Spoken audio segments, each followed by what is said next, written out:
So for us, a good content marketing strategy comes directly from our mission and what we want to do as a brand and what we want to say. Obviously this will be tweaked for different audiences in different places, but really we would stay true to kind of what we're about and what we're trying to do, which is to disrupt the underwear industry.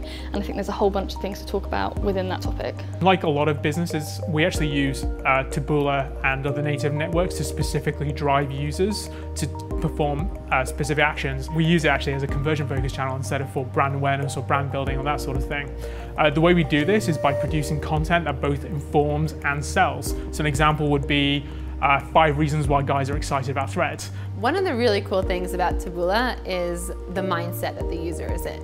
In research terms, that's called an exploration mindset. And what's really great about that mindset is that you're able to catch users that never heard of your product before. They never considered your product before. So they're not going to be searching for your product, but they are open to reading interesting content, to discovering interesting products. We have a bunch of traffic coming from native, and this is something that's grown.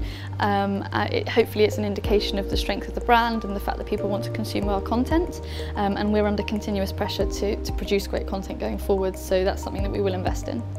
We love social media. We find that there are lots and lots of key benefits to social media, particularly being able to talk to customers. They can contact us, they can complain about things, they can tell us when they like content, when they don't like content.